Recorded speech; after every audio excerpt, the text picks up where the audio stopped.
Welcome to the insider. Doctor MV Ramana Reddy ఒకప్పుడు రాయలసీమలో doctor YS Rajasekhara Reddy కన్నా బలంగా వినిపించిన పేరు. మనిషి చూసినా మాట చూసినా ఆయనకి ఫ్యాక్షన్ చరిత్ర ఉందంటే ఎవరు నమ్మరు. విప్లవ రాజకీయాల నుంచి ఇవాల్టి విభజనోద్యమాల దాకా తనదైన ముద్ర వేస్తూ వస్తున్న డాక్టర్ ఎంవీఆర్ ఇవాల్టి ఇన్సైడర్.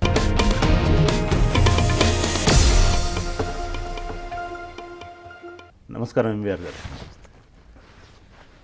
ఈ మధ్య కాలంలో రమణారెడ్డి గారు ప్రముఖంగా మళ్ళీ తెర మీదకి వస్తున్నారు. చాలా కాలం నుంచి రకరకాల ముద్రలు వేసుకున్నటువంటి రమణారెడ్డి గారు ఒకప్పుడు విప్లవకారుడిగా విప్లవ రాజకీయాలను ప్రచారం చేసినటువంటి వ్యక్తిగా, ఆ తర్వాత ఒక కార్మికోద్యమ నాయకుడిగా, తరువాత ఫ్యాక్షనిస్టుగా, మళ్ళీ రాజకీయ నాయకుడిగా, ఇప్పుడు ఒక ప్రాంతీయవాదిగా ఎంవి రమణారెడ్డి గారిని ఎట్లా అర్థం చేసుకోవాలి? మీరు చెప్పిన మిగతావన్నీ సరిపోయాయి, కానీ ఫ్యాక్షనిస్టు అనేది మాత్రం అది ప్రత్యర్థులు వేసిన ముద్రే తప్ప నేను ఫ్యాక్షన్లో ఎప్పుడు పాల్గొలేదు, ఫ్యాక్షన్ ఎప్పుడు ఎంకరేజ్ చేయలేదు.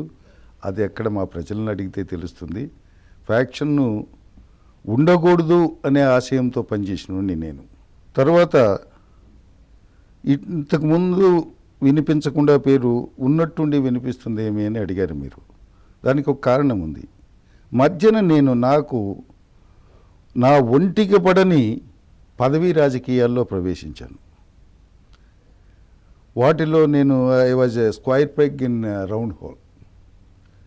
అది నాకు సరిపడదు అని తెలుసుకున్న తర్వాతే నేను ఆ పదవీ రాజకీయాల నుండి విరమించి సాహిత్యానికి నా టైంని కేటాయిద్దామనుకున్నాను. అయితే అనుకోకుండా ఈ ఉద్యమం రావడం, ఈ ఉద్యమంలో సమైక్యాంధ్ర పేరుతో కొన్ని రాజకీయ పార్టీలు ప్రజలను దగా చేస్తుండడము చూసి ఓడ్చుకోలేక మళ్ళీ రంగంలోకి రావాల్సి వచ్చింది. ఎంవి రమణారెడ్డి గారు, మీరు గతంలో రాయలసీమ విమోచనోద్యమాన్ని నడిపించారు. అదేవిధంగా రాయలసీమ విద్యార్థి యోజన ఐక్యవేదిక మిగతా వేదికలతో కలిసి పనిచేశారు. ఇవాళ మళ్ళీ అంటే చాలా కాలం రాజశేఖర రెడ్డి గారు పదవిలో ఉన్నంతకాలం మీరు రాజకీయాలు మాట్లాడలేదు, రాయలసీమ గురించి మాట్లాడలేదు. ఇవాళ హఠాత్తుగా మళ్ళీ రాజకీయాల్ని, ముఖ్యంగా ప్రత్యేక వాదాన్ని మీరు ముందుకు తీసుకొస్తున్నారు. ఇవాళటి నేపథ్యంలో అసలు ప్రత్యేక వాదానికి ఉన్నటువంటి ప్రాధాన్యత ఏంటిదని అనుకుంటున్నాను? మేము ఇది వరకు రాయలసీమ ఉద్యమంలో ప్రత్యేకవాదానికి ఎప్పుడూ ప్రత్యేకవాదాన్ని బలపరచలేదండి. మేము ఆ రోజుల్లో కోరింది ఏమిటంటే రాయలసీమ వివక్షకు గురైంది, ఇక్కడ వెనుకబాటుతనం ఉంది, ఈ పేదరికాన్ని పోగొట్టాలా, ఈ వెనుకబాటుతనాన్ని పోగొట్టాలా అనేది, ఏ రంగాల్లో ఎంత వెనుకబడి ఉన్నాం, ఏ రంగాల్లో మాకు అభివృద్ధి అవసరం అనే మేరకు మాత్రమే పరిమితమై ఉన్నాం. ఆ తర్వాత ఏమిటంటే ఒక సుదీర్ఘ కాలము నేను బయట లేకపోవడంతో, ఒక కేసులో జైలుకు పోవాల్సి రావడంతో నేను లోపలుండి బయట నాకు ఉద్యమానికి లింక్ తెగిపోయింది. నేను బయటికి వచ్చే వేళకు ఉద్యమం చల్లారిపోయింది. అప్పటికి కాంగ్రెస్ ప్రభుత్వం ఏర్పడింది. కాబట్టి ఏదైనా ఏ నాయకుడు ఉద్యమాన్ని క్రియేట్ చేయలేడు. అది చరిత్రలో తీసుకునే మలుపును బట్టి దాన్ని అందుకోగలడే కానీ తనకు తానుగా క్రియేట్ చేయలేడు. ఎప్పుడైతే ఆ వాతావరణం లేదో అప్పుడు నేను పరుగులు తీయడం అనేది కూడా సాధ్యం కాదు. ఆ తర్వాత రాజశేఖర రెడ్డి గారు ఉన్నప్పుడు ఎందుకు మాట్లాడలేదు మీరు అడిగినారు. ఆయన ఏ పార్టీ అయినా కావచ్చు, జిల్లా రాజకీయాల్లో ఆయనకు నేను ప్రత్యర్థినే కావచ్చు, అయినా కూడా రాయలసీమ అభివృద్ధికి ఆయన నిజాయితీతో కృషి చేశాడనేది నా నమ్మకం. రమణారెడ్డి గారు, ఇవాళ చూస్తున్నాం రాజకీయాలలో ప్రాంతీయ తత్వం అనేది, ప్రాంతీయవాదం అనేది చాలా బలంగా అనిపిస్తుంది. ముఖ్యంగా అణగారినటువంటి ప్రాంతాలు, అది తెలంగాణ కావచ్చు, రాయలసీమ కావచ్చు, లేదా ఉత్తరాంధ్ర కావచ్చు, చాలా ప్రాంతాల్లో ప్రజలు ఈ వివక్షకు గురవుతున్నాం అన్నటువంటి బాధను వ్యక్తం చేస్తున్నారు. ఈ నేపథ్యంలో రాజకీయాలు ఎలా ఉండబోతున్నాయి? ఆ రాజకీయాల్లో మీ పాత్ర ఎలా ఉండబోతుంది? మీరు ప్రశ్నలు 2-3 కలిపేశారు. మొట్టమొదట ఏమిటంటే ప్రాంతీయ తత్వం రాజకీయాల్లో పెరుగుతూ ఉంది అన్నారు. ఒక ప్రాంతీయ తత్వమే కాదు, అన్ని తత్వాలు పెరుగుతున్నాయి. ఏవైతే రాజకీయాలకు ఆరోగ్యకరం కాదో ఆ తత్వాలు కులతత్వం ఉంది. కులతత్వం లేదా మన రాజకీయాల్లో?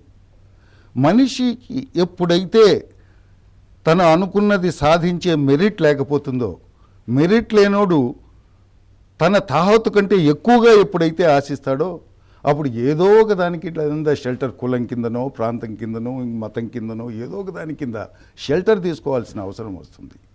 ఈరోజు మనకున్న రాజకీయ నాయకులు ఏం సోషియాలజీలో కానీ లేకపోతే సొసైటీకి సర్వ్ చేయడంలో కానీ ప్రతిభ కలిగిన వాళ్ళు కాదు, ఇష్టం కలిగిన వాళ్ళు కాదు.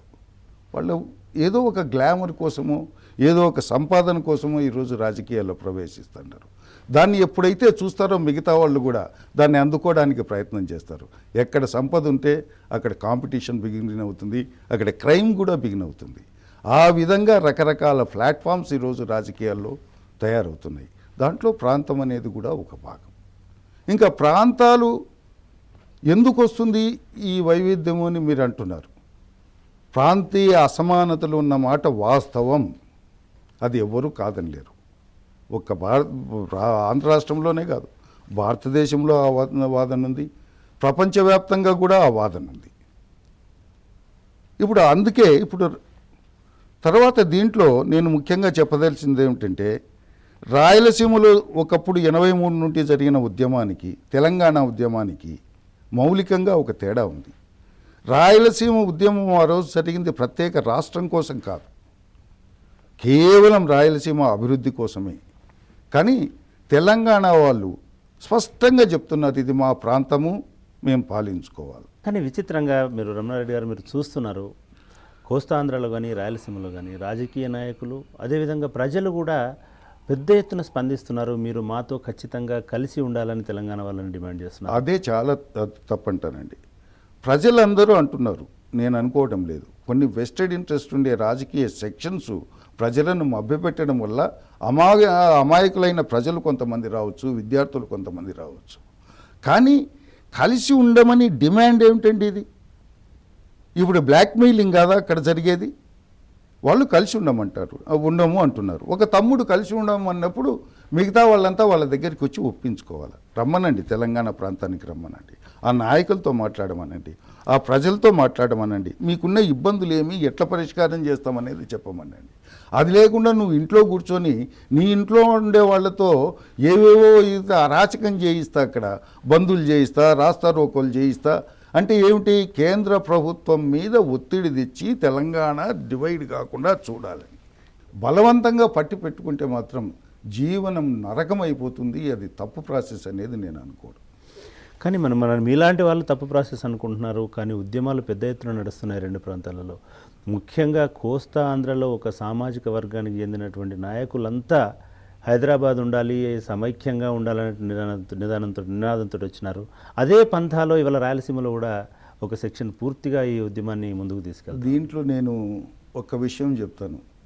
ఎప్పుడైతే ఉండమన్న వాళ్ళ మీద ఉద్యమాలతోనూ ఇంకొక రకంగానో బ్లాక్మెయిల్ చేయడం ఎప్పుడైతే మొదలైతే, నేను అనుకున్నది నిజమేనేమో, మా నాయకులు చెప్పింది, మమ్మల్ని దోపిడీ చేస్తున్నారు వాళ్ళని చెప్పింది నిజమేనేమోనని తెలంగాణ ప్రజల్లో ఇంకా బలపడేటట్టు చేస్తున్నారే తప్ప దీనివల్ల ప్రయోజనం లేదు. సమైక్యత అనేది ఎప్పుడు సామరస్యంగా సాధించాల్సిందే తప్ప బ్లాక్మెయిల్ టాక్టిక్స్తో సాధించడానికి వీలు పడదు. ఎవరు బ్లాక్మెయిల్ చేస్తున్నారు అనుకుంటున్నారు? నన్ను అడిగితే అందరూ బ్లాక్మెయిల్ చేస్తున్నారు. ముఖ్యంగా కాంగ్రెస్ వాళ్ళు బ్లాక్మెయిల్ చేస్తున్నారు. ఎందుకంటే ఒక్కటి చూడండి, జరిగిన ఈవెంట్స్లో ఇప్పుడు కేసీఆర్ దిష్టిబొమ్మ అక్కడ దగ్ధం చేస్తున్నారు. కేసీఆర్ ఏం చేశాడండి? ఇస్తే ఎవరైనా తీసుకుంటారు. కేసీఆరే కాదు, ఇస్తే నేను తీసుకోనా? ఇచ్చింది ఎవరు? ఇచ్చింది ఏ కాంగ్రెస్ వాళ్ళైతే ఇప్పుడు ఇంత హంగామా చేస్తున్నారో వాళ్ళ అధినాయకత్వం దాన్ని ప్రకటించింది. మరి కేసీఆర్ను విమర్శిస్తారే తప్ప సోనియా గాంధీని ఎక్కడైనా విమర్శించారా? సోనియా గాంధీ దిష్టిబొమ్మ ఎక్కడైనా తగలబెట్టారా? దాన్ని బట్టే ఈ ఉద్యమంలో ఎంత నిజాయితీ ఉంది అనేది మనకు అర్థం కాలేదా? రమణారెడ్డి గారు, మీరు ఒక్క కాంగ్రెస్ పార్టీని మనం అంటున్నాం, కానీ నేను కాంగ్రెస్ ఇవాళ ప్రధానంగా తెలుగుదేశం పార్టీ కూడా ఒక నిర్మాణాత్మకమైనటువంటి ప్రతిపక్షం వ్యవహరించిన రీతిలో వ్యవహరించకుండా 3 ప్రాంతాల్లో 3 ముఖాలతో ప్రచారం చేయడం, బస్సు యాత్రలు చేయడం, నిరాహార దీక్షలు చేయడం, ప్రజల్ని ఒక రకంగా కన్ఫ్యూజ్ చేయడము, మభ్యపెట్టడం కాదా? మీరు తెలుగుదేశం పార్టీని ఎన్టీ రామారావు గారు నిర్వహిస్తున్నట్టుగా ఫీల్ అయ్యేది అంటున్నారు. ఆయన లేరు ఇప్పుడు, కాబట్టి ఇట్లాగే ఉంటుంది, ఎట్లా ఉండాలో అట్లాగే ఉంది.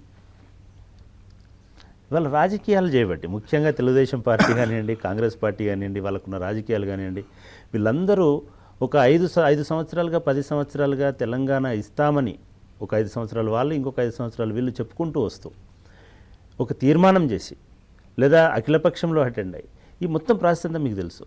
ఇవాళ సడన్గా ప్లేట్లు మార్చడం అనే దాన్ని మీరు ఒక రాజకీయ పండితుడిగా మీరు ఎట్లా అర్థం చేసుకుంటారు? మీరు పెద్ద మనుషులకు చెప్పాల్సిన మాటలు చెప్తున్నారు. మన రాజకీయాల్లో పెద్ద మనుషులు ఎవరూ లేరు.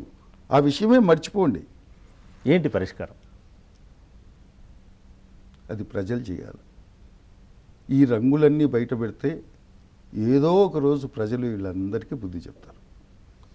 అంటే ఈ రంగులను బయట పెట్టడానికి కోసం డాక్టర్ ఎంవి రమణారెడ్డి గారు ఏమన్నా చేయబోతున్నారు? ఎవరి ప్రయత్నం వాళ్ళు చేస్తారు. ఒక్క ఎంవి రమణారెడ్డి కాదు, సామాజిక బాధ్యత గుర్తించిన ప్రతి ఒక్కరూ ఆ పని చేస్తారు. లగడపాటి రాజగోపాల్ లాంటి వాళ్ళు ఒక ఆంధ్ర జాతీయవాదం లేకపోతే ఒక సమైక్య జాతీయవాదాన్ని, ఆంధ్రప్రదేశ్కి సంబంధించిన తెలుగు జాతీయవాదాన్ని నేను ప్రచారం చేస్తాను. మీరు సమైక్య తెలుగు జాతికి ఆయన ఏం చేస్తున్నాడో కానీ తెలంగాణ ముక్క పోగా ఉండది కూడా మిగిలిచ్చేటట్టు లేడు ఆయన. ఎందుకంటే మనం మాట్లాడే భాష, దాన్ని బట్టి మనము ఎవరి మీద మన మనసులో ఏముందో తెలుస్తుంది. ఆయన రాయలసీమను ఏ పేరుతో పిలిచాడో తెలుసా అండి? సీడెడ్ అన్నారు. నేను దానికే చెప్పాను. ఒకటి సినిమాల్లో చేరిన తర్వాత ఒక నటి సుబ్బమ్మ అనే నటి సుబ్బలక్ష్మిగా పేరు మార్చుకునింది. సుబ్బలక్ష్మిగా పాపులర్ అయింది. బాగా పాపులర్ అయిన తర్వాత ఎవరైనా పోయి సుబ్బమ్మ అంటే ఎట్లుంటుందండి? ఎంత బాధగా ఉంటుంది. ఈరోజు మమ్మల్ని సీడెడ్ అనాల్సిన పని ఏముందండి? సీడెడ్ అనేది బాగలేకనే మేము రాయలసీమ అని పేరు పెట్టుకున్నాం. పోగా జియోగ్రాఫికల్గా కూడా మా పరిస్థితి మారిపోయింది. ఎందుకంటే ఆ రోజు సీడెడ్ డిస్ట్రిక్ట్ దత్తమండలం అంటే కర్నూలు, కడప, అనంతపురం, బళ్ళారి కలిసి ఉన్నాయి. బళ్ళారి ఎప్పుడైతే అక్కడికి కర్ణాటకకు వెళ్ళిపోయిందో, కొత్త జిల్లాగా చిత్తూరు ఎప్పుడైతే ఫామ్ అయ్యి మాకు కలిసిందో, అప్పుడు సీడెడ్ అనే పాత సీడెడ్ లేదు. ఇప్పుడు మిగిలిండేది రాయలసీమే. రాయలసీమ అని అనడమే లేదు. ఒక లగడపాటే కాదు, ఈరోజు అక్కడ జరిగే ఉద్యమకారుల ప్రతి మాట వినండి. సీమాంధ్ర సీమాంధ్ర అంటే సీమ ఆంధ్రలోది కాదు. సీమ వేరు, ఆంధ్ర వేరు. అంతా ఆంధ్రులమే అయితే సీమాంధ్ర ఏంటండి? అంటే తెలంగాణ కోస్తా ఆంధ్ర వేరు. కోస్తా సీమ అంటే అర్థం ఉంది. ఎందుకంటే అది కోస్తా ప్రాంతం, ఇది సీమ ప్రాంతం అని. సీమ ఆంధ్ర అంటున్నారు అంటే సీమ వాళ్ళు ఆంధ్రులు కాదు అని స్పష్టంగా తెగేస్తున్నారు. మరి అటువంటిప్పుడు అందుకనే వాళ్ళ ప్రవర్తన చూసే ఇది వరకు మేము సమైక్యంగా ఉండాలని కోరుకున్న వాళ్ళం కూడా తెలంగాణ కలిసి ఉంటే కలిసి ఉంటాం, కానీ తెలంగాణ విడిపోతే మేము ఉండము అని చెప్తున్నాం. రమణారెడ్డి గారు చాలా రాజకీయాలు చూసినారు, ఎంతో పరిపక్వత ఉన్నారు.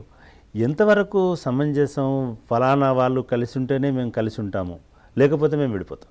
ముందే చెప్పొచ్చు, మనం అందరం విడిపోదామని చెప్పేటువంటి నినాదంతో రావచ్చు. కానీ మా కిందివాడు కలిసి ఉన్నంత వరకు నేను కూడా కలిసి ఉంటాను అని అనడం వరకు దాన్ని ఎట్లా అర్థం చేస్తాం? అట్లా కాదు. మేము దీనికి తెలంగాణతో పోటీ పెట్టుకోవడం లేదండి. లేదా తెలంగాణను ఏదో వాళ్ళ ఉద్యమాన్ని తగ్గించడానికని, వాళ్ళకు పోటీగా ఉండడానికనే ఉద్దేశంతో కాదు. అంతా కలిసి ఉండడం అంటే కష్టమో నష్టమో తెలుగు ప్రజలంతా కలిసి ఉన్నట్టు ఉంటుంది. తెలుగు ప్రజలు విభజించబడుతున్నారు వివిధ రాష్ట్రాల్లోకి అన్నప్పుడు మేము కూడా ప్రత్యేక రాష్ట్రం అవుదామనే కోరికే తప్ప తెలంగాణకు పోటీ మాత్రం కాదు. ఈరోజు క్లియర్గా మా ఉద్దేశంలో తెలంగాణ ప్రత్యేక రాష్ట్రం అయింది అనుకుంటున్నాం. కాంగ్రెస్ వాళ్ళు ఏదో వాళ్ళ హైకమాండ్ మీద పెట్టి ఎంత మభ్య పెట్టినా అది అయిపోయింది. It is a historical fact. అందువల్ల అవుతుంది కాబట్టి మేము మైనారిటీ ప్రాంతము, కోస్తా వాళ్ళకున్న మెజార్టీలో, కోస్తా వాళ్ళకున్న ఐకమత్యంలో మేము సర్వైవ్ కాలేము అనే ఉద్దేశం మాత్రమే ప్రకటిస్తున్నాం. అంటే మీరు చాలామంది మీలాంటి వాళ్ళు, లేకపోతే మీ మిగతా రాయలసీమకు సంబంధించినటువంటి విద్యావంతులు, మేధావులు ఇదే అభిప్రాయం వ్యక్తం చేస్తున్నారు. కానీ ప్రత్యక్షంగా ఎటువంటి కార్యాచరణ ఇప్పటివరకు మీరు ప్రకటించలేదు. మీరు గతంలో రాయలసీమ అస్తిత్వం కోసం, రాయలసీమ హక్కుల కోసం, రాయలసీమకు సంబంధించినటువంటి మిగతా వాటి కోసం పోరాడిన వాళ్ళు, ఒకవేళ ఇవాళ మీరు అన్నట్టుగా తెలంగాణ అయిపోయింది, ఇప్పుడు మీరు ఆంధ్ర సీమ కలిసి ఉండబోతుందా, లేదా కోస్తా సీమ కలిసి ఉండబోతుందా,